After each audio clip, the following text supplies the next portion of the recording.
Hey everyone, welcome to the next exciting episode of Lending Leadership with the Mortgage Pros. Robert Fillyaw here, joined with Dave Holland. Hey Dave. That was low energy, Robert. That was low energy. That was not low energy. Don't be giving me gruff, dude. It's just me and you. We got no Tom today. No Millsy. I'm flying to Vegas tomorrow to see Dead & Company at the Sphere. So For the I'm second excited. time. What's second time? Yeah. See the Dead once, twice a year. They got their 60th anniversary. I guess they just announced it. Polo Grounds, somewhere, some park in San Francisco, August 1st, 2nd, and 3rd.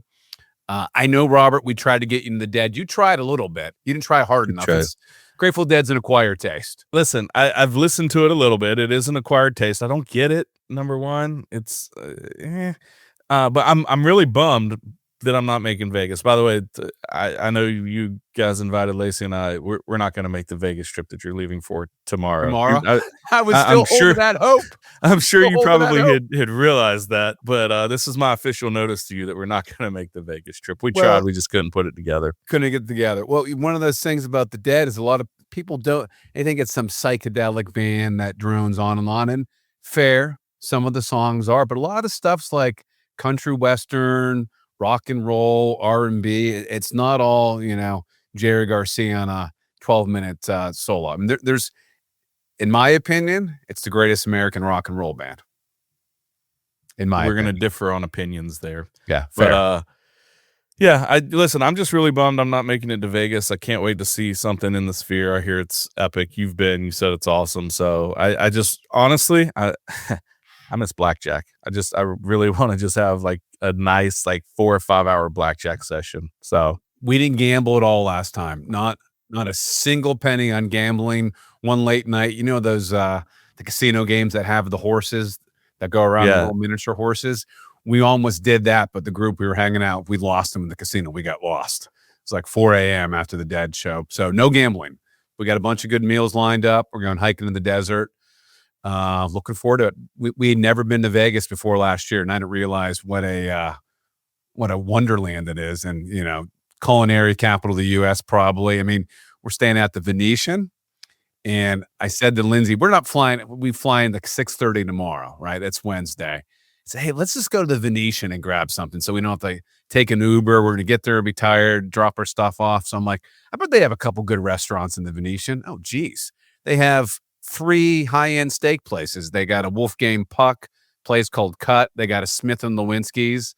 And then what's Eagle Double Rare? There's one in Pittsburgh too. So they have like 3 bona fide high-end steak places, 2 great Chinese places. We're having dinner before the Dead at a Hong Kong, like a Hong Kong chic place, a new chef. But those casinos are like little cities in themselves. It's nuts. No doubt. Yeah, you can't go wrong in Vegas. It's an adult playground. I love it. Probably easily in the top 3 of towns. Maybe at the top. Maybe. It depends. Well, it depends. We're just learning our way around, right? This is our second time. It depends on how the blackjack sessions go as to how much I love it or not. Uh-huh. So, listen, our topic today is no topic. We're just gonna spend some time just chewing the fat. When we started this podcast, we wanted it to be a little looser than frankly it's been. So today's going to be super loose, maybe too loose, but that's what we're going to do today. And I like how we're both coordinating in blue. And to our listeners, that was not planned. It was not planned. In fact, great minds. I wore this shirt yesterday too, because I have all these polos. Oh, hey, that's 2 days wearing the same shirt isn't the end of the world. It's not okay. It's not. But okay. Listen, I don't see anyone in the office. I'm not seeing anyone. I had someone with lunch today, and I had lunch with them yesterday. Yeah, personal hygiene. Listen, I showered twice yesterday. Worked out in the morning, worked out in the evening. It's a little different though, because I'm in Florida, right? And it's May. Yeah, you sweat. I sweat anyway. You can't wear the same shirt twice unless it would literally be wet under the pits the next day when I put it on. So Pittsburgh, the spring is interesting, even though we're in mid-May. It could be 39 in the morning where, I'm tempted to turn on the furnace, and sometimes I do. And then the second floor of our house gets really hot. I could have the AC on by like noon. So that's just how springs are in the Mid-Atlantic, East Yeah, Coast. I get it. I think it's still gross that you're wearing the same shirt 2 days in a row. Like, at least give it a day to air out. Well, full transparency on the Mortgage Pros today. Yeah. Yeah. Well, This here is we a go. lot better without Tom, I gotta say. Don't you Yeah. agree? I think Tom's maybe the stiff in this group. Yeah. We love you, Millsy.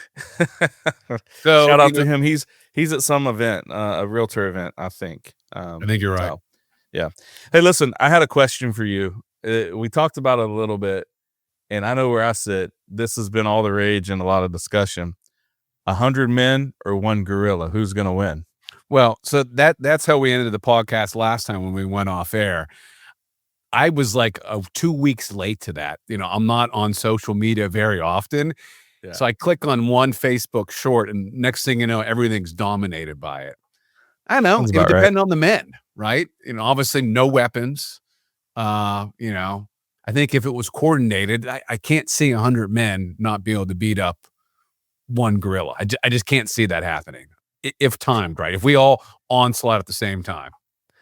Yeah, I think the argument is that, you can only so many people can attack at one time, and the gorilla can dispatch those people relatively easily, which I agree with. However, 100 men win, hands down. And the reason being is that gorilla is going to get tired. I would say, what's a gorilla's endurance like? Yeah. Right. Yeah. Like the gorilla is going to get tired. And once it gets tired and, then it's game over. Now, the first 30 to 40 dudes are going to catch hell. They are not going to like life afterwards. They are going to be, if they even have life, be dead. They may be dead if they even have life. Right. But once you get past that, like 40 person tipping point, I think that the odds move into the human's favor, and the gorilla probably subsides. So bigger question outside of 100 men versus one gorilla is, who started this? Well, yeah, where'd this even come from? Why are we even talking about this? I saw another one recently that 100 British versus 100 Americans.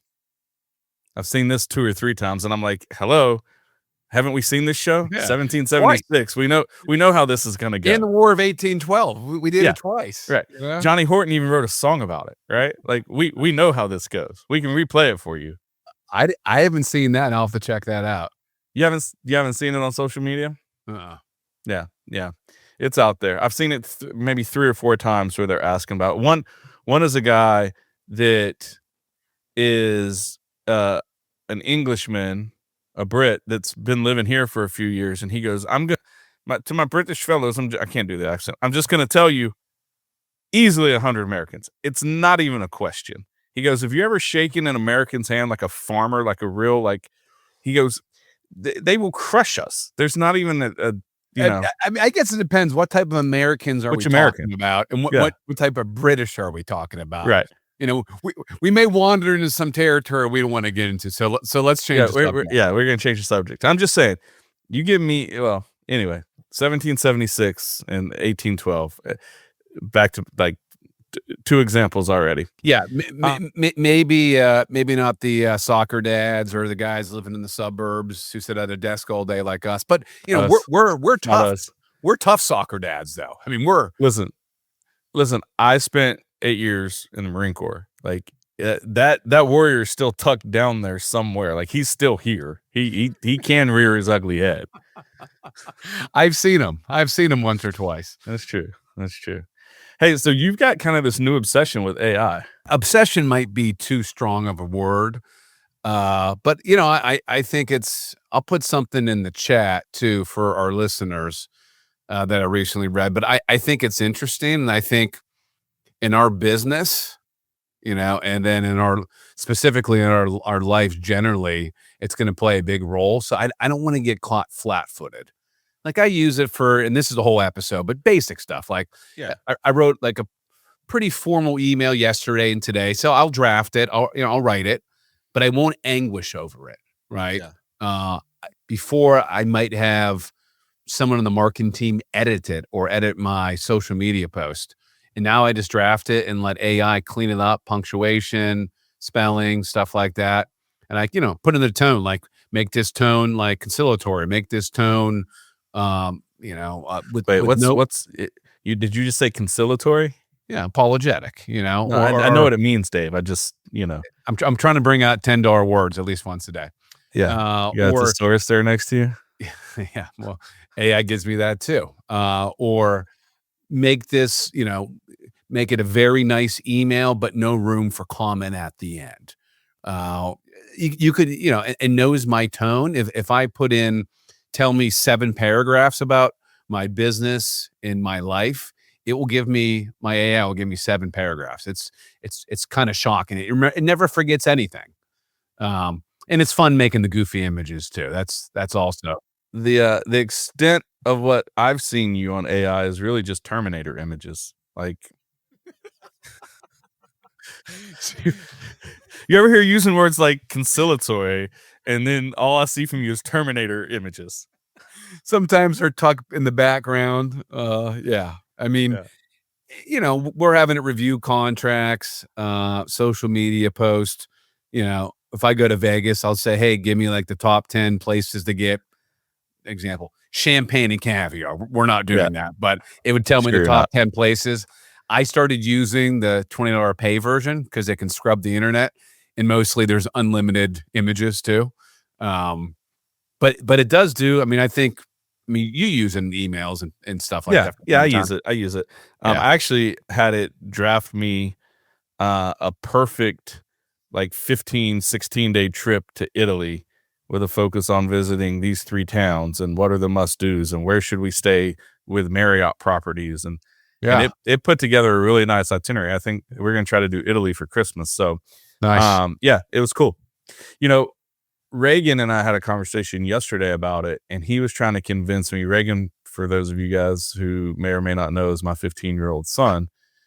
He was trying to convince me that AI is perfectly okay to use for school as long as he rewrites it in his own words. So he'll do the opposite of you. Like, you're taking the first pass and then having AI clean it up.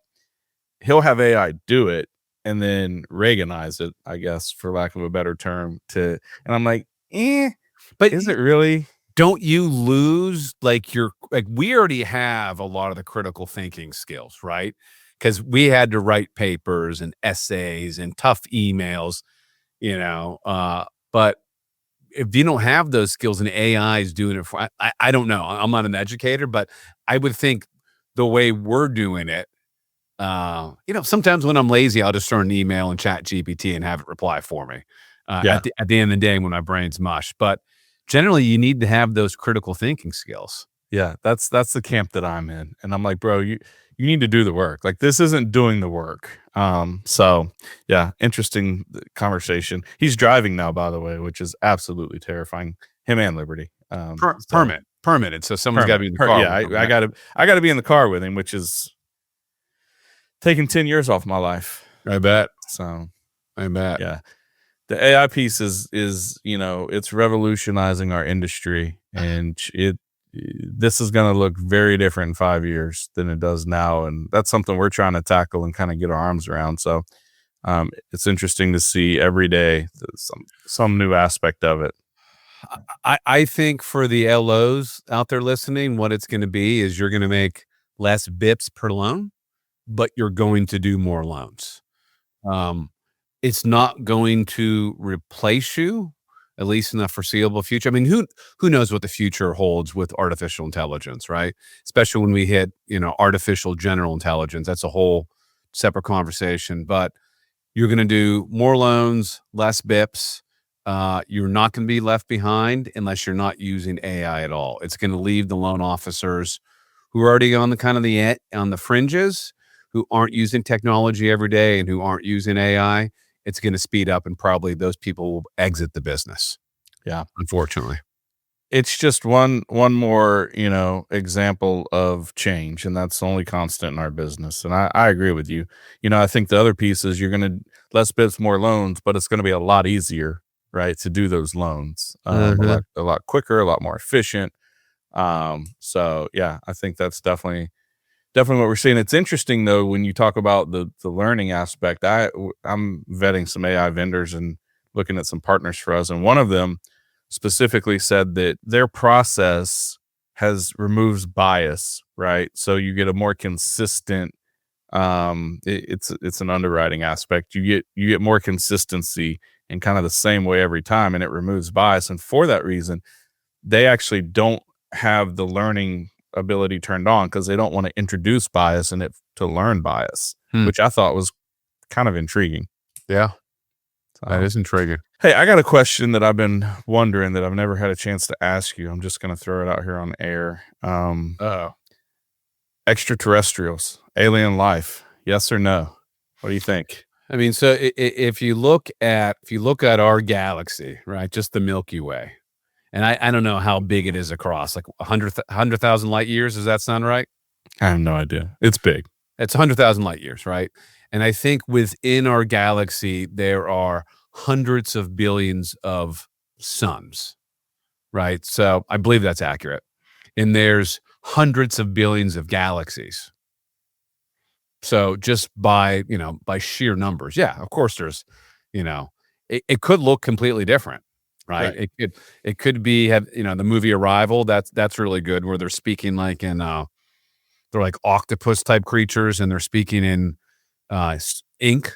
Could be like that. It could be artificial intelligence, right? Could be a civilization that advanced, created artificial intelligence. Artificial intelligence takes over, and they're just coming to get us. But it takes them. It's going to take them a million light years to get here. So back to the Terminator. Yeah, right. Back to Terminators. This is how we get Skynet. No, I agree with you. I think it's pretty naive to think that we're the only, right? When you look at the vastness of it, to say, hey, we're the only ones out there. It's kind of naive and also, a little bit maybe self-centered. That's not right, but you get the gist. Like self-centered. Yeah. I mean, in the Middle Ages, everyone thought the sun revolved around us, right? And it was heresy to suggest. Yeah, it was heresy. Well, what's the number? I think the number is, I should have had, I'm going to have this prepared because we know what we're going to talk about. It's like 50% of Americans think the sun revolves around us. Yeah. Well, listen, that's a whole different tangent if we want to talk about, like, what about the Americans, or not the Americans, but the people out there, the flat earthers. Flat earthers, then we're in a dome. And the people that think we're in a dome. Yeah. Or people think we're in the Matrix. Yeah. Yeah. I'm sure I'll see some of those people at the Grateful Dead concert on Thursday. Far out, man. Yeah. That's fun. I'm jealous of your trip. So we're going, I haven't told you this. We're going to Napa in the beginning of June. So I'll be back out there for a few days. Nice. So, I'm sure bring home some good wine for me. Yes, always. What else should we talk about, David? What any current events? Like, I feel like current events are a taboo subject because there's no way to talk about it that isn't politicized today. Right? Like, yeah, I mean, recently looks like we have a handshake deal, soft handshake deal with China on a trade deal. And of course, what do you think that's going to do for us in terms of pricing in the near term and the short term? Well, pricing got worse on Monday. Pricing got a little worse today. So it's not positive. I mean, we keep thinking rates are going to go down. We're going to have a refi market, or at least some refinances. And we've been doing some here, but it's very infrequent. So at some point, the market has to give the mortgage professionals something. We're closer than we've ever been. Every day, we're closer than we've ever been. True. It'd be great if we had in the fourth and first quarter, right? And we could go just rolling into the spring market. Roll right in. That would be ideal. That would solve a lot of mortgage companies' problems. Like in a lot Can of we just manifest that into the put that in the ether, like, just right there out into the universe, like fourth and first quarter. Let's go. Yeah, there's a lot of mortgage companies that are on the edge. And if this doesn't turn, they've been holding on for a long time, that they're going to have to change the face of their organization or finally packing it. You can't lose money every month for 3 or 4 years and be a viable concern. Maybe unpopular take. We started down this road in 2018 and the beginning of 19, and it was, short. There were some companies on the ropes and it was short lived. And then we all know 20 and 21. And This has been a long, like, it's been a long window. Almost like I want some of those players to just get out of the game. Yeah. Yeah, I Like, mean, some of the people have hung on. They made a lot of money, and don't forget the second half of 19 was pretty amazing too. yeah, it Made was. great, and the first quarter 22 was decent. But yeah, I mean, there's a lot of people who made a lot of money. Hopefully, they didn't give it all back. That are probably close to retirement age or been hanging on for this to turn or to pass it to the next generation. Yeah, I think it's not only companies, and there's several in every marketplace, but it's also LOs too that are LOs. closing, one or two a quarter. We have had a focus on that at our company. Because it makes it operationally harder for us to, navigate, everything that we do with the company as owners. So I think we've seen some companies already, quietly fold up, or we call it a walkover, where they just drop the keys over to the company that's taken over because their company's not worth anything, unfortunately. Hmm. Yeah, I think it's just that consolidation is going to continue, and I think to your point, we're going to see it in the LO level also, right? So those, you take 10 LOs doing 2 loans a month. As they exit, 2 or 3 LOs are going to pull those 20 loans in, right? Yep. And I think that's what we're going to continue to see. So you're out there, you want to be one of those LOs that are adapting to the moving and changing times, taking care of your clients, being best in class, being an advisor, not a commodity. So as these exits happen, you can capitalize on it. We've seen it with real estate partnerships, right? Yeah. As LOs have exited the business, we have originators that have been calling on agents for years without any traction. And then all of a sudden, I remember a story where we had one where the LO got out of the business and went to like do road work, like making roads, right? And a realtor called that this our LO had been chasing for literally like 2 years. And it's like, oh, my LO's out of the business now. You're up. Let's go. So the seeds you plant today are the fruit you harvest tomorrow. Well, we got to have one more off the wall topic. What is it, David? I don't know who's Florida. Are you going to go to every Florida game next year? I will not be at every Florida game next year. Schedule out. Schedule's out. Yeah, schedule's been out. So not going to be at everyone. I'll be at every home game. And it looks like my away games are going to be Miami, and Ole Miss, which I'm really, really excited about tailgating in the Grove. Super excited. I don't have any exciting sports stuff, but Steelers are playing. They just announced it today in Dublin, the 26th or the 28th of September. So I'm sure they'll get charter flights from Pittsburgh, but it sounds fun. Are you going? I think if I can get some of my cousins to go, both male and female, and some buddies, yeah, I think I'd go. I mean, I'm not, I've seen the Steelers, 100 times, but just go to Dublin. Dublin's a great city. I'd love to go to Dublin. I know you're not invited. Like that wasn't an invite. I mean, that's kind of a soft invite. You kind of invited yourself. It's only a 5-hour time difference. We could get there on a Thursday and fly back on a Sunday. Yeah. What's the date? Florida has a bye week in late September. So like it might align perfectly. I'm just saying. My email's off, but I got my Outlook up. That's fine. Don't yell at me, Rachel. Steelers, Sunday, September 28th. And you know they what? are playing the Vikings. The Vikings. I think the 27th. Let me look. I think September 27th, we have a bye week. Whoa. Is this? You heard it. You heard it. If you made it this far in the podcast, you heard it here first. Robert and Dave are going to Dublin to see the Steelers. Robert and Dave do Dublin. Watch out. Do you like Guinness? Boy. I love Guinness. As long as I don't get the muds. I like the muds. Yeah, we won't dissect that on that. But a lot of people don't realize that Guinness is a light beer. It's a very light beer.